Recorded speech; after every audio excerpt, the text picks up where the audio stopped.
Boa tarde, meus amados amigos, ao Pai do Senhor, meus queridos irmãos, aleluia, glória, estamos aqui mais uma vez, com a permissão de Papai do Céu, para aprendermos dele hoje. Hoje vamos aprender dele, aleluia, amém? Mas vamos orar em nome de Jesus. Meu Deus querido, meu Deus amado, maravilhoso Senhor. Deus amado, me concede a tua sabedoria, o teu entendimento na palavra, Senhor, aleluia, para que meus irmãos e amigos possam, Senhor, aprender de ti, Senhor, nesta tarde. Ó Deus amado, querido, nós te agradecemos, Senhor, em nome de Jesus Cristo. Amém? E meus queridos, hoje os meus amados estão convidados, a participar comigo, porque eu vou compartilhar com os irmãos um estudo da palavra do Senhor nessa tarde. Amém? E que esse estudo faz parte da continuação das últimas instruções que Jesus Cristo deu para os seus discípulos. Amém, querido? Dizem algumas autoridades na área que Jesus Cristo, quando lançou essa simbologia aqui aos discípulos, ele estava bem próximo de ser levado pelos seus algozes para ser crucificado, Tá certo? Diz assim: muito provavelmente o Senhor Jesus contou essa alegoria na noite em que instituiu o sacramento da ceia do Senhor. Nessa mesma noite ele foi traído, Aí vamos aprender aqui do Senhor com essa simbologia aqui em João 15. João 15, que ele faz uma simbologia aqui da videira, é verdade? Aqui em João 15, ele diz que é a videira verdadeira, não é verdade? Nós vamos aqui fazermos um passo a passo aqui em cada versículo. Mas antes, eu gostaria de fazer aqui um pequeno comentário nas pesquisas que nós fizemos a respeito dessa alegoria, não é verdade? Eles comentam que essa alegoria que Jesus lançou aqui, dizendo eu sou a videira verdadeira, onde ele diz aqui, isso mostra que é uma das alegorias mais conhecidas da Bíblia, geralmente intitulada A Videira e os Ramos. O significado principal desse ensino aponta para o nosso relacionamento com Cristo e a dependência que temos dele. Cristo é a videira verdadeira e nós somos os ramos. Veja aí.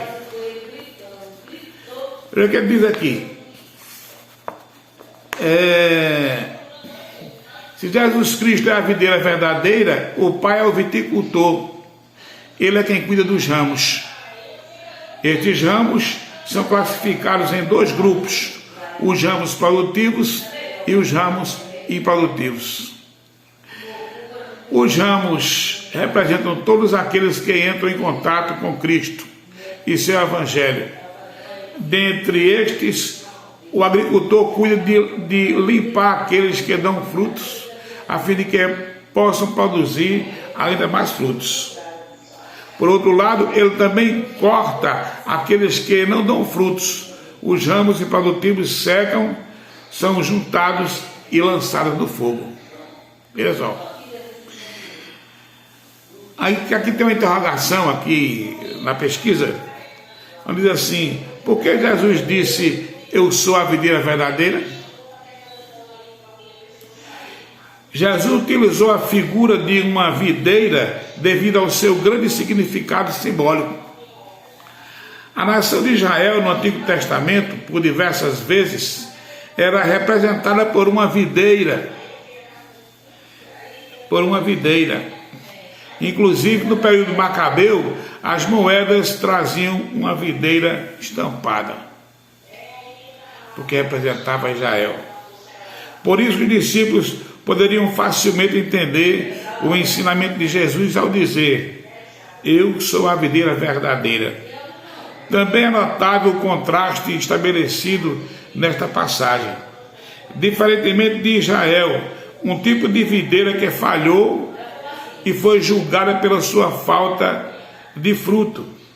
Jesus cumpriu efetivamente o simbolismo que Israel simplesmente tipificava.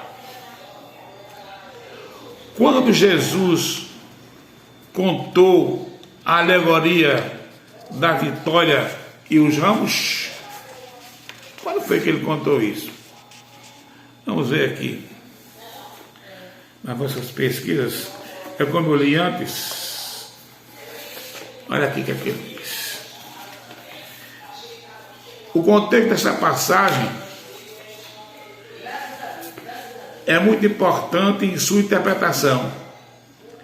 Muito provavelmente o Senhor Jesus contou essa alegoria na noite em que instituiu o sacramento da ceia do Senhor. Nessa mesma noite ele foi traído, como eu disse isoladamente antes. Isso significa que aquela era a última oportunidade de Jesus advertir seus discípulos antes de ser preso. Então Jesus lhes falou sobre a diferença entre o ramo que dá fruto e o ramo que não dá fruto.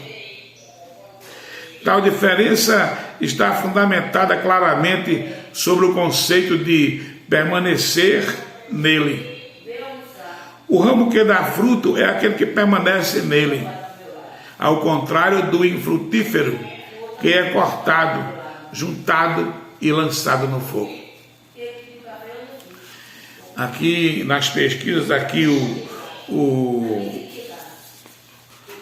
a pessoa que lançou aqui diz assim: qual é a aplicação de alegoria da videira e os ramos? Quer dizer, aplica-se em quê? O que quer dizer essa alegoria? Está aplicada a quê? Veja, ao mesmo tempo que Jesus disse ser a videira verdadeira, ele também estabeleceu um contexto muito grande, um contraste muito grande entre ramos produtivos e ramos improdutivos. Contraste é o contrário, né? Por isso, a explicação da alegoria da videira e os ramos passa pela resposta da seguinte pergunta: quem são os ramos produtivos? Diferentes interpretações tentam responder essa pergunta. Já dissemos que os ramos, em geral, são todas as pessoas que demonstram ter algum relacionamento com Cristo. Mas quem são exatamente os ramos que recebem a terrível sentença de serem queimados no fogo? Os estudiosos costumam responder esta pergunta de diferentes maneiras. Vejamos. Há quem entenda que estes ramos improdutivos são cristãos verdadeiros.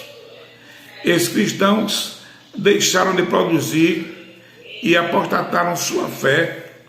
Consequentemente, eles são cortados definitivamente, juntados e lançados no fogo.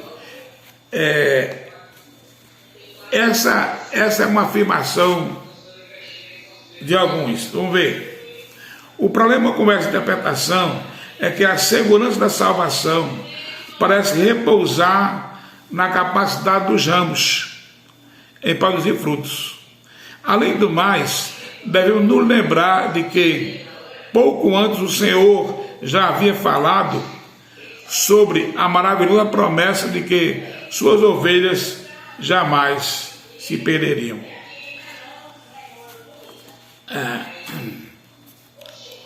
Outros defendem que todos os ramos produtivos e improdutivos são cristãos verdadeiros. Mas, diferente da interpretação acima, o fato de serem cortados não implica na perda da salvação. Esse corte será um tipo de disciplina que Jesus aplica aos ramos improdutivos. Vamos ver aqui.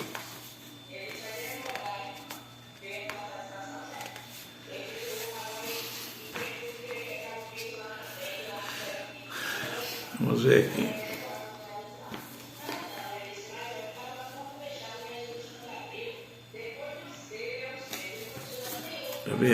Aqui está a continuação aqui da nossa pesquisa. Diz assim, aqui, continuação, sim. Não, deu certo, aqui abaixo.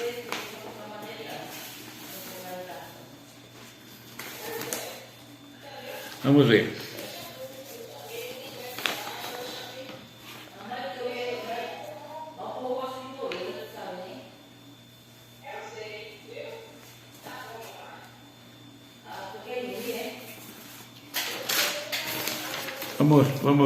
Vamos continuar aqui. Para defender essa interpretação, como estava falando antes, é levado em conta que o verbo grego introduzido como cortar também pode ser traduzido como suspender, no sentido de levantar. Assim, ao invés da palavra cortar, a palavra suspender seria a tradução mais apropriada para se referir aos ramos improdutivos. Quer dizer que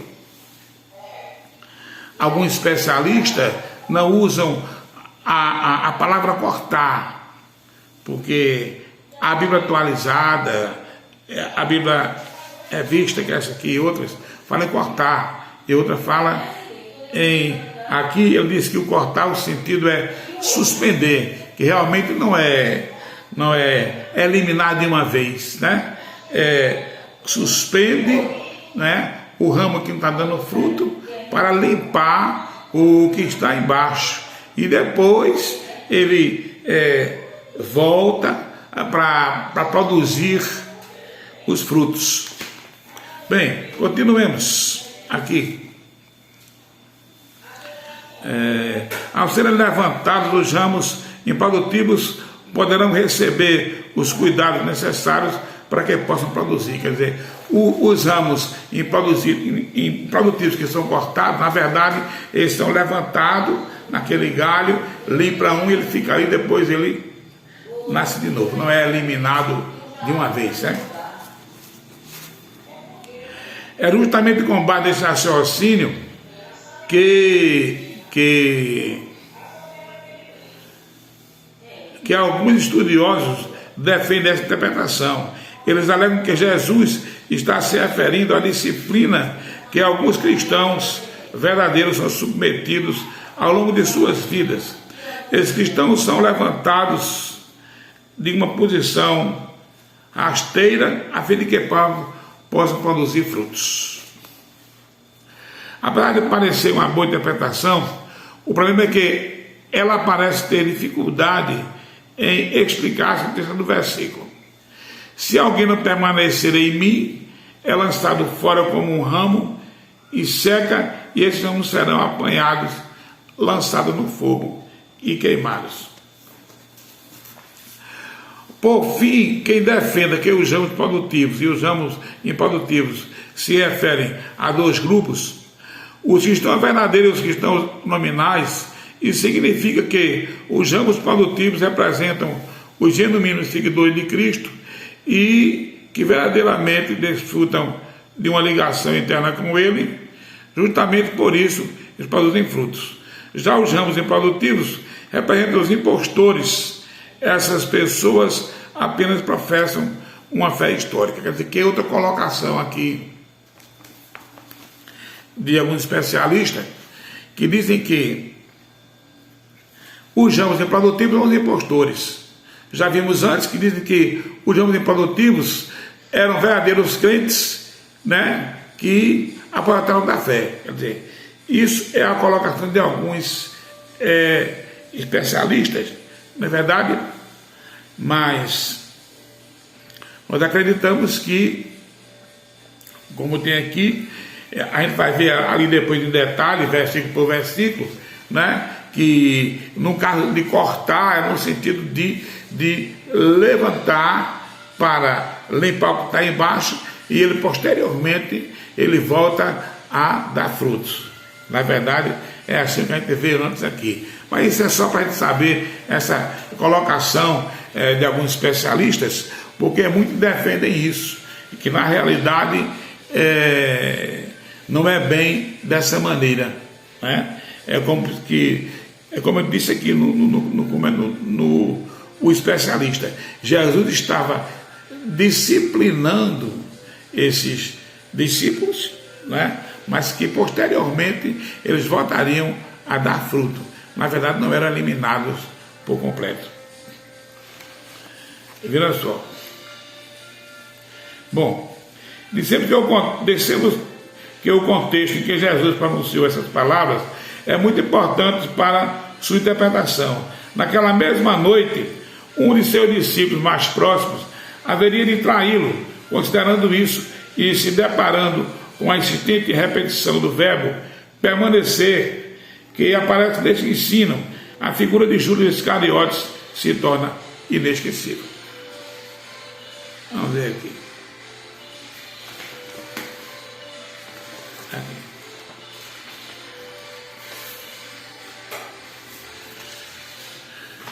Vamos ver aqui. Pouco antes de dizer ser a videira verdadeira, Jesus também já havia dito que nem todos que o acompanhavam estavam realmente limpos. Obviamente, essa era uma referência a Judas Iscariotes. Ele havia estado tão perto de Jesus e desfrutado de uma relação tão próxima com ele. Ele tinha sido instruído sobre a verdade do Evangelho. Ele presenciou e participou de obras incríveis que comprovavam que Jesus era o Filho de Deus. Porém, né, quem está falando de Judas Iscariotes. Porém, mesmo diante de tudo isso, ainda assim, Judas Iscariotes partiu rumo à sua própria destruição. Já os outros discípulos também tiveram o mesmo contato íntimo com o Senhor. Eles escutaram as mesmas palavras, receberam os mesmos ensinos e presenciaram e participaram dos mesmos milagres. Vamos lá. Estou prestando atenção, né, meus queridos? Caso não entendam, faça a reprise do vídeo, viu? Para assimilar melhor, porque estou aqui fazendo uma leitura de pesquisas. Depois voltaremos ali para analisar versículo por versículo. Está aqui. Aparentemente não havia diferença alguma entre o traidor Judas Iscariotes e os 11 restantes. Qualquer que visse Judas na noite em que ele saiu para trair o Senhor, facilmente diria: eis aí um dos discípulos mais próximos daquele Jesus de Nazaré. Isso significa que, aparentemente, tanto Judas quanto os demais discípulos eram ramos que estavam na videira verdadeira. Mas o mestre sabia exatamente a diferença que existia entre esses dois tipos de ramos. Enquanto um possuía um relacionamento íntimo e verdadeiro com ele, o outro possuía apenas um relacionamento externo e superficial. Estava na videira verdadeira, mas não era frutífero. No caso de Judas Iscariotes, que estava na videira, participavam todo mundo, mas que não era frutífero, e ele traiu o Senhor, né? Está aqui. Mas o mestre sabia exatamente a diferença, como vamos ver. Com base nesse contexto, as palavras de Jesus simplesmente se encaixam na advertência acerca do perigo em seguir o exemplo de Judas. Suas palavras trazem a importante demonstração sobre a necessidade de permanecer nele. Somente estando na videira verdadeira, que é Jesus, é que um ramo pode produzir os frutos de obediência. O grande significado da alegoria da videira e os ramos, que acabamos de falar, ele aqui faz mais um comentário, mais uma citação, é o seguinte, que o grande verdadeiro significado da alegoria da videira e os ramos é a verdade de que somente quem permanece em Cristo poderá dar frutos, quer dizer. Quando Jesus lançou essa alegoria, ele quis dizer que só que realmente ia dar fruto é quem permanecesse na videira. Está aqui. Essa verdade também implica na condição de que é impossível um ramo estar na videira verdadeira e ser diferentemente improdutivo, pois o Pai, como um agricultor, dispensa os cuidados necessários para que os ramos produzam. A alegoria da videira e os ramos demonstra tanto a responsabilidade humana quanto a sabedoria de Deus. A responsabilidade humana pode ser vista claramente nas palavras. Vamos ver aqui.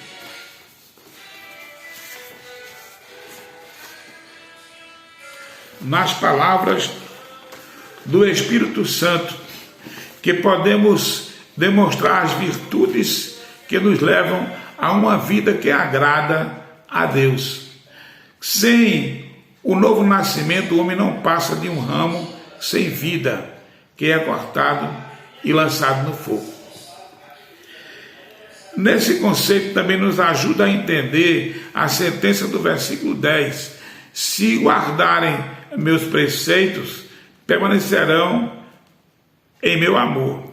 Mais uma vez, o foco aqui não está em nossa capacidade de guardar os preceitos divinos, mas no resultado da graça soberana de Deus. Se nós guardarmos os preceitos de Cristo, é porque nós o amamos. E se nós o amamos, é porque ele nos amou primeiro. A ação soberana de Deus sempre precederá a nossa ação. Seu amor sempre precederá o nosso amor. Sua iniciativa sempre precederá nossa resposta. Assim, qualquer coisa de bom que possamos fazer aos olhos de Deus, na verdade será simplesmente uma resposta de gratidão.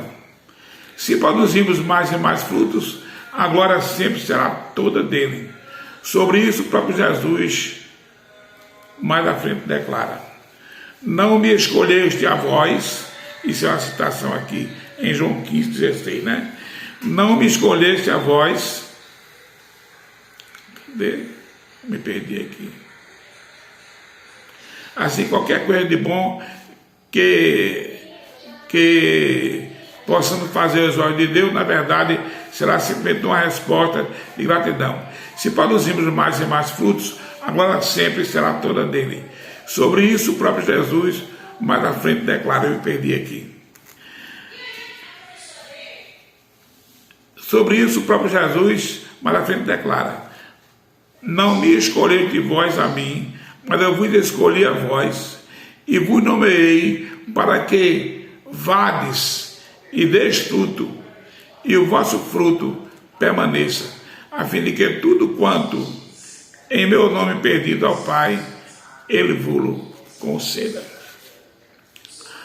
Diferentemente de que alguns alegam, essas palavras definitivamente não se resumem apenas ao grupo dos discípulos que cercaram Jesus naquela noite.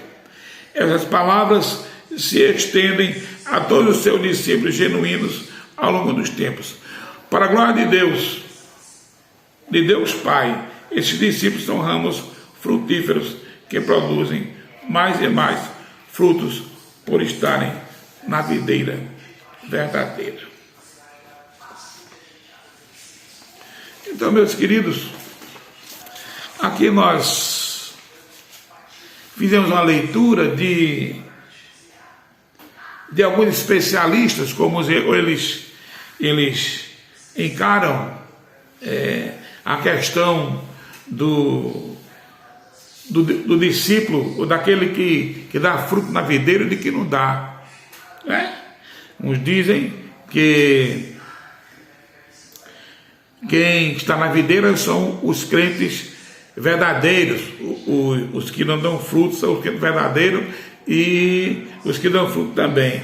Só que os frutos verdadeiros, os frutos infrutíferos, muitos dizem que são os impostores, né? Que vão ser tirados, secados, jogados fora. Outros dizem que não, que as infrutíferas, elas apenas não vão ser cortadas, que cortado quer dizer ser suspensa no galho, e vão limpar a outra, ela fica, depois ela vai produzir. Bem,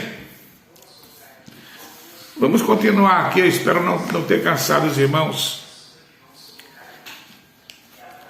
Vamos aprender aqui, versículo por versículo, no que a gente puder falar aqui para os amados. Eu espero não estar cansando os irmãos, que já passamos aqui 26 minutos, né? Mas, quando não estávamos debaixo da graça, a gente não perdia tanto tempo aí fora, né? Com shows e outras coisas, né? Até de madrugada. E por que não ficamos um pouquinho de tempo aprendendo as coisas do Mestre? Não é verdade? Bem, vamos aqui para o significado de João 15. O que é que significa, na verdade, o João 15? Como dizem muitos, né? O que significa? Quer dizer o quê? Aqui nós acabamos de ver que os especialistas dizem que o João 15 é uma alegoria, ou seja, é uma simbologia, quer dizer, uma simbologia que significa que Jesus é a videira e o povo de Israel era os ramos, né? Como ele diz, o povo de Israel foi uma videira que não deu fruto. Vamos lá. Diz assim, aqui no comentário de João 15, 1, ele diz assim: essa nomenclatura pode significar uma simples videira ou a vinha toda, né? A videira, uma simples ou a vinha toda. Seja como for, a imagem aqui dá uma ideia de total dependência, quer dizer, aqui no caso ele está mostrando que a videira aqui mostra uma total dependência de Cristo. Quem estava no ramo estava dependendo de Cristo. Aqueles aqui, a dependência. Israel era a videira plantada por Deus, mas não conseguiu dar bons frutos. Aqui em Isaías 5, 1, 7, deixa eu ver se a gente vê aqui, escorrer aqui na Bíblia. Aqui. Vamos ver se você encontra aqui. Não é aqui. É Isaías. Temos aqui em João.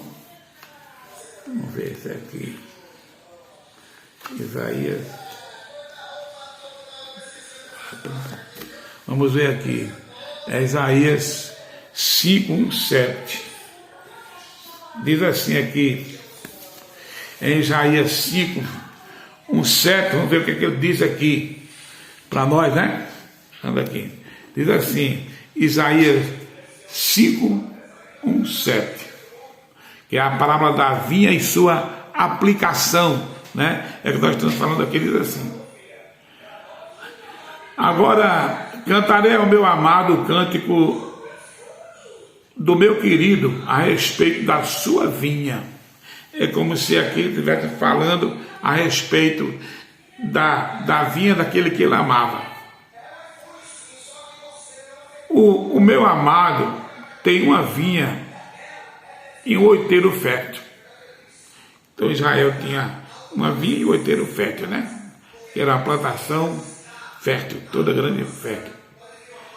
E a cercou e a limpou das pedras e a plantou de excelentes vides.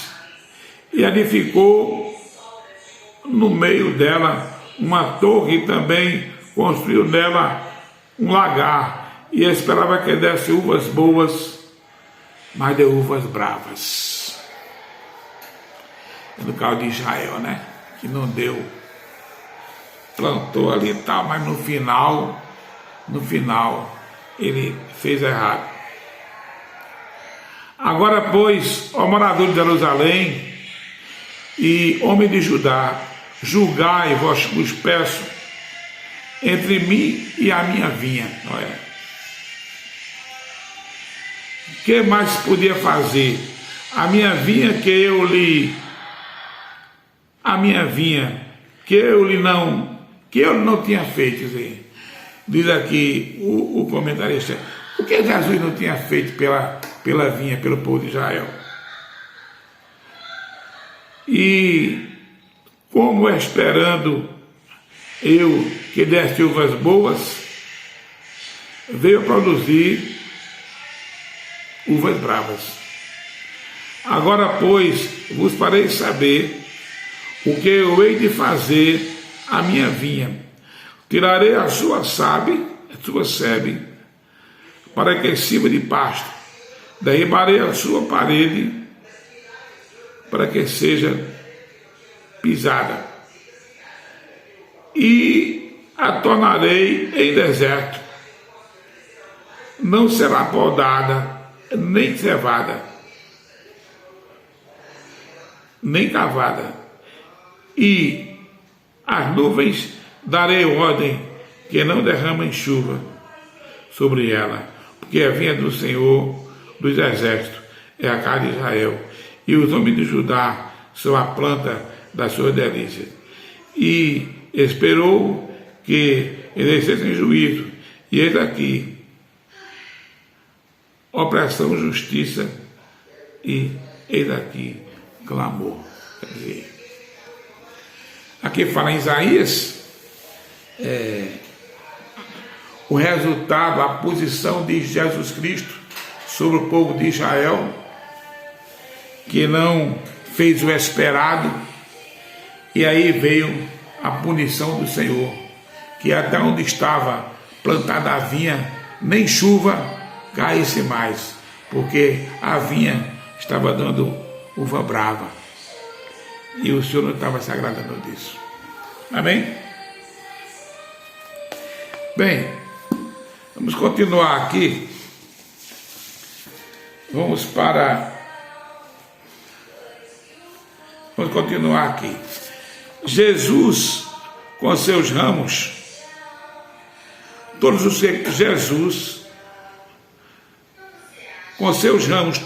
que creem nele, enxertados nele, é a videira verdadeira.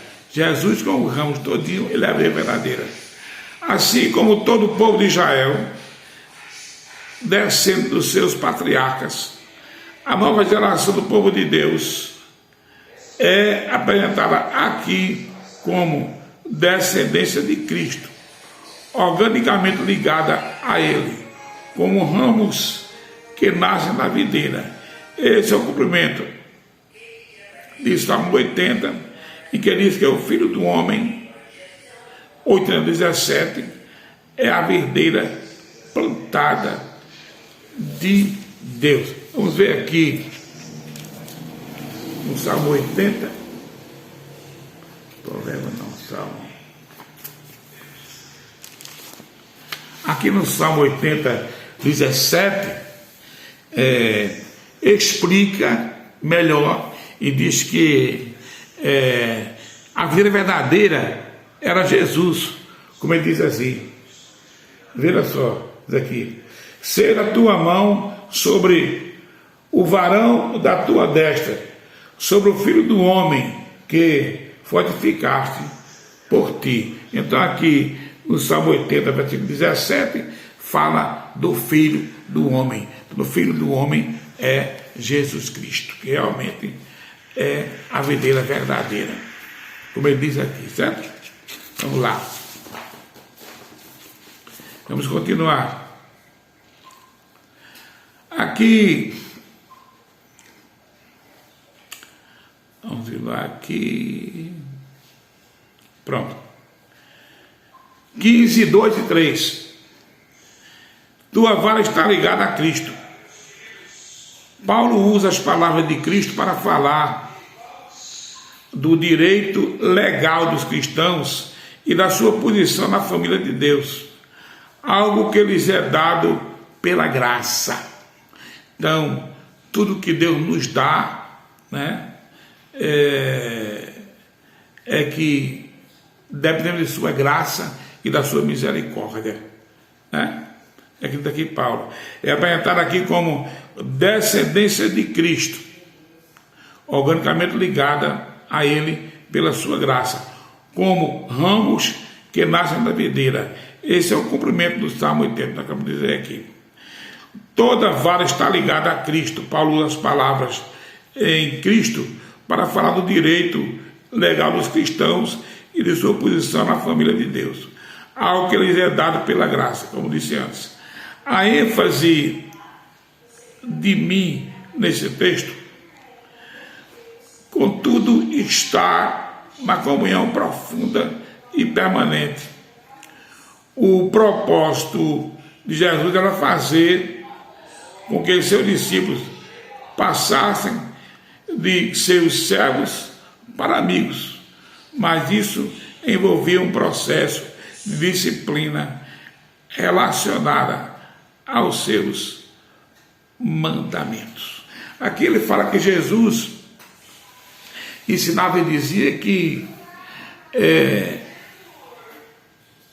o discípulo ia depender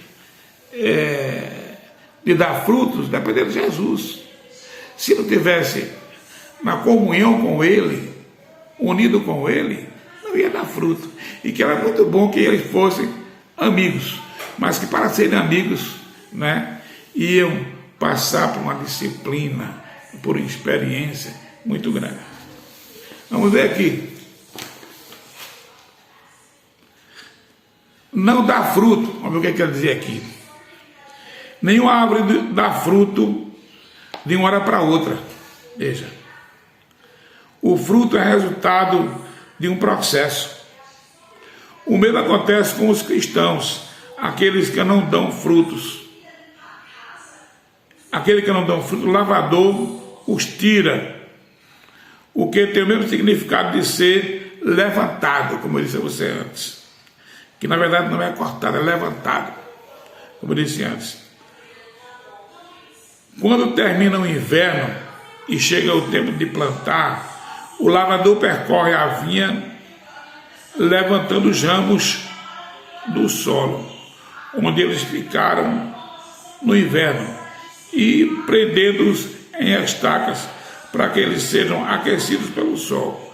O calor faz com que os ramos brotem, como eu disse antes, são levantados e depois recebem o sol e botam novamente, não são eliminados não.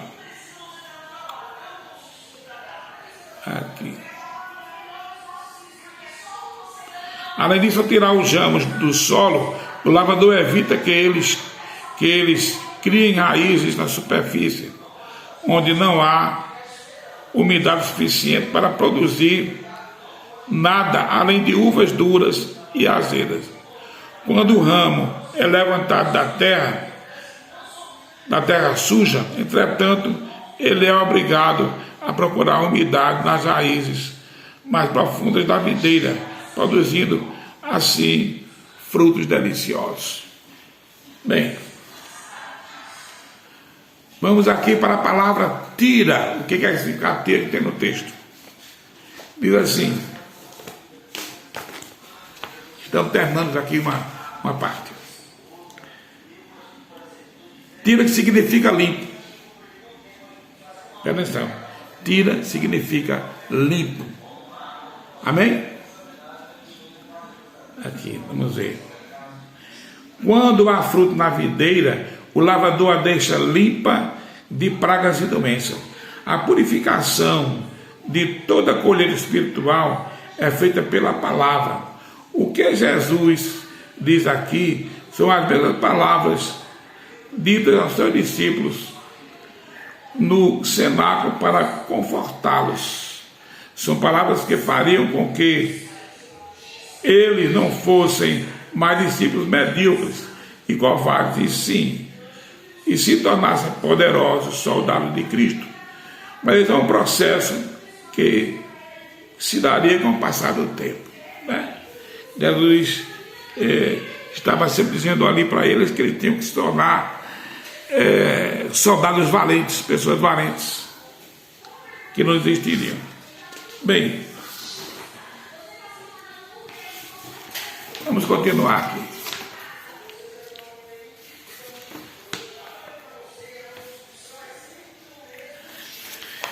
Continuando, ele diz aqui que, mas esse é um processo, né? O processo dos discípulos de deixarem de ser medíocres e covardes e se tornarem poderosos soldados de Cristo. Aí ele diz que, mas esse é um processo que se daria com o passar do tempo. O verbo usado nesse versículo também significa limpar. Portanto, o lavrador levanta os ramos sem fruto e limpa aqueles que dão frutos, para que frutifiquem ainda mais. A questão principal aqui não é a união, mas a comunhão que produz frutos. Então aqui, quando Jesus fala para os discípulos a respeito da videira, que lá videira os ramos, não era para eles se unirem a Cristo, era para ficarem em profunda comunhão com Cristo, para dar frutos. Aí diz aqui, para que o ramo dê mais fruto, ele tem de estar na videira, ou seja, fazer parte, permanecer e criar raízes. É a maneira como permanecemos em Cristo. E a maneira de como permanecemos em Cristo é obedecendo a palavra, né? O cristão que obedece a palavra de Deus com amor dá frutos. Então está concluído que nós devemos obedecer a palavra de Deus e dar frutos. Bom, vamos continuar aqui.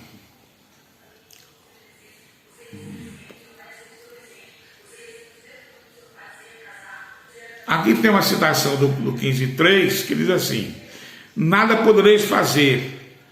Sem Jesus, o cristão não consegue fazer nada que não tenha valor espiritual e que permaneça. Quer dizer, Jesus é primordial e necessário à vida espiritual daqueles que resolveram segui-lo. Amém? Bom, aqui vem mais outro comentário aqui que ele faz, aqui no versículo 4 do 15, estamos aqui versículo por versículo agora. Amém, querido? Você pode pegar a sua Bíblia aí, e você olhando e lendo cada versículo, e você vai aqui lendo o versículo e comparando o que a gente está passando para você.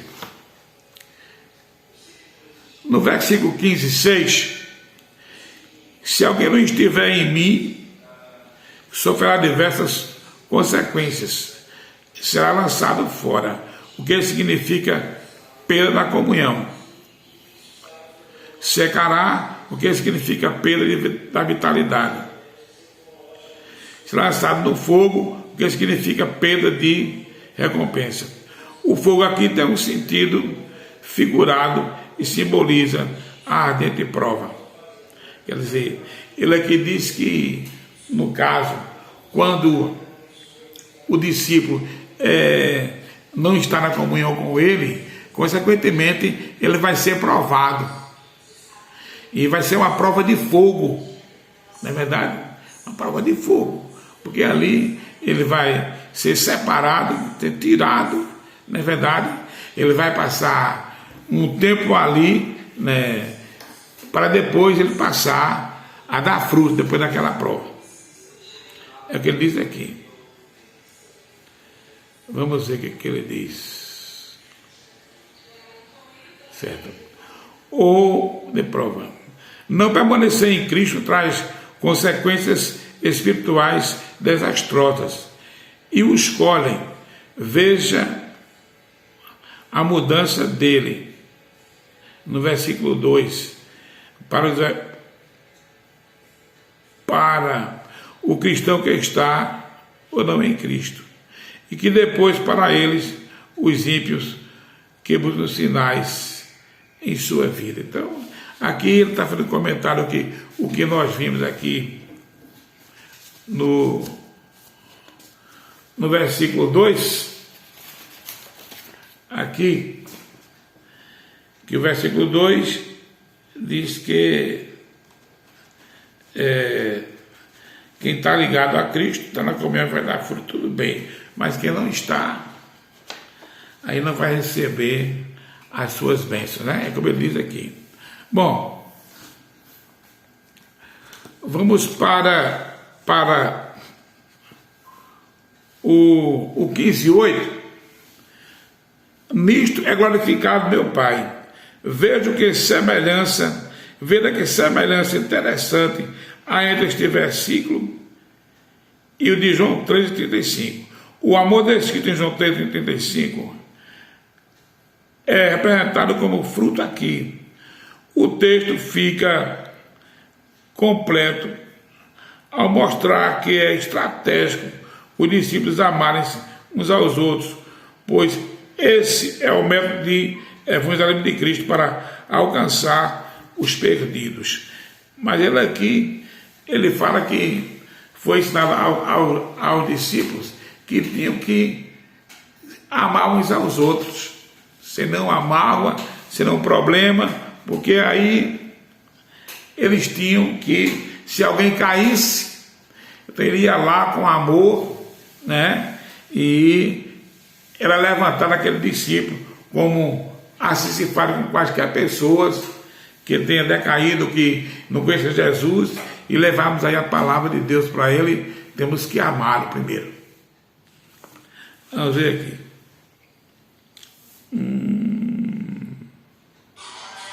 Está aqui. No 15:9 diz assim: como o Pai me amou, também eu vos amei a vós. O amor de Deus por Deus Filho, que é Jesus Cristo, é a medida do amor do Filho para os cristãos. Então, a medida do amor de Jesus para nós é muito grande, né? E assim temos que amá-lo também profundamente. O amor de Cristo é muito grande, é imensurável. Ninguém mede o seu amor, a sua grandeza, né? Aqui no 15:10, veja na sua Bíblia, diz assim: permanecerei no meu amor, nós amamos os cristãos incondicionalmente, enquanto eles obedecerem a sua palavra e permanecerem no seu amor, conhecerão e receberão o amor de Jesus cada vez mais. Aqui diz que no versículo 15:10 ele aconselha a permanecer no seu amor. Então, para a condição para permanecer no seu amor era retribuir esse amor e ficar em comunhão com ele. No 15:11 ele diz assim: e a vossa alegria me seja completa. E uma frase muito comum, nos escritos de João, ela descreve o que o cristão experimenta com o amor de Jesus, a alegria completa. Quer dizer que em João né? Desde o capítulo 15, os anos depois. Então, se fala muito no amor, né? E não é nenhuma novidade sobre isso, não é verdade? Sobre isso se fala aí. Bom, vamos ver aqui, vamos continuar. O 15:13, dá a alguém a sua vida, que é o versículo 13 do 15, que significa dar a alguém a sua vida. Precipitadamente e confiando apenas no seu eu, Pedro se ofereceu para entregar sua vida por Jesus. Mas, na verdade, ele não estava pronto para morrer por Cristo. Ele não estava pronto nem para viver para Ele. O maior exemplo do amor é a humildade de Jesus ao sacrificar por nós. Então, aqui também nesse versículo simboliza Jesus Cristo, que morreu na cruz do Calvário e deu sua vida por nós. Por isso que aqui tem também, ele diz aqui que dá alguém, deixa eu ver aqui, nós ficamos, dá alguém a sua vida. Vamos ver, se fizeres o que eu vos mando, é o 15:14, olha só, o que significa o 15:14? Jesus é o nosso modelo do amor, e a comunhão com Ele é a razão para amar como Ele ama. Então, quando estamos em comunhão com Deus, então nós devemos amar como Ele ama. Se não fizer assim, não está em comunhão com Ele. Verdade? Vamos ver aqui. Se os cristãos obedecerem ao mandamento de Jesus Cristo, de amar, eles terão comunhão e amizade com Ele. Veja que a amizade, ao contrário de filiação, não é um dom dado de uma vez por todas, mas algo que cresce conforme a obediência ao mandamento de Jesus para amar. Então, o amor, o crescimento do amor de Jesus e o discípulo era justamente o quê? Era a comunhão. Permanecer na comunhão aumenta o amor e vem a amizade. Vamos ver aqui, vamos continuar aqui. Estamos concluindo, viu? Estamos pertinho de concluir. Deixa eu ver aqui. Onde é que nós estamos? No 15, 18, 21, diz assim: o mundo aborreceu a mim. Enquanto Jesus dizia essas palavras, os fariseus estavam planejando matá-lo. Já que o mundo odiava Jesus, não era surpresa alguma que odiasse os seguidores dele também. Então, aqui no 15, 18, 21, ele mostra que o mundo odiava não só Jesus, como ele odeia a todos nós. É verdade que nós não somos fazendo parte deste mundo, né? Nós estamos aqui emprestados. Vamos ver aqui. Ver aí na sua Bíblia, viu? Um momentinho. Aí está concluindo, viu? Está concluindo. Veja só. Não teriam pecado, 15, 22, 25. Não teriam pecado, não tem desculpa. O fim de o mundo, o fato de o mundo odiar Jesus era um pecado contra Deus, pois foi Jesus que revelou o Pai ao mundo. Está vendo aí? A situação do mundo é terrível, né?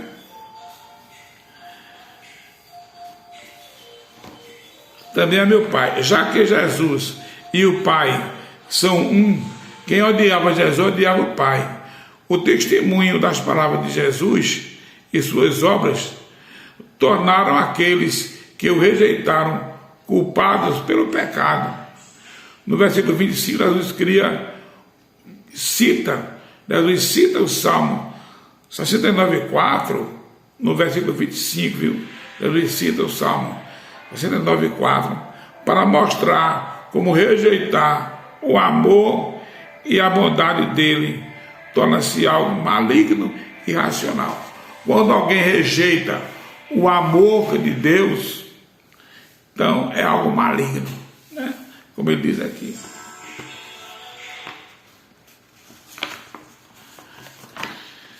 O 15, 26 a 27 diz assim: isso foi a terceira vez durante as últimas horas de Jesus com seus discípulos que ele falou do envio do Espírito Santo.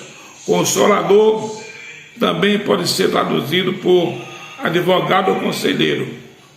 O Pai e o Filho estavam envolvidos na vida do Espírito.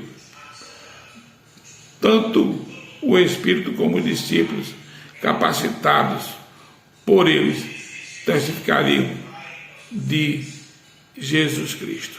Aqui ele fala que Jesus Cristo, quando subiu ao céu, ele deixou o Espírito Santo para nos consolar, porque o discípulo aí em outra parte da Bíblia, eles estavam reclamando de Jesus que ia ficar sozinho. Vamos ver aqui.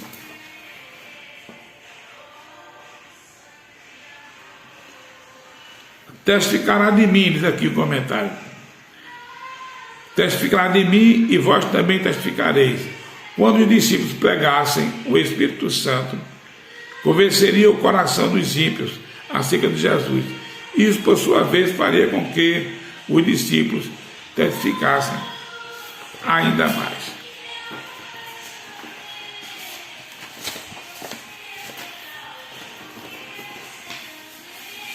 Bem, queridos, concluímos aí o nosso estudo, né? Levamos aí 57 minutos, mas os irmãos de convir que nós estamos lá fora, como eu disse antes, e aprendemos aqui sobre João 15, na verdade que muita gente, muitos irmãos leem para lá e para cá, leem para lá e para cá, e não entendem o verdadeiro significado de João 15.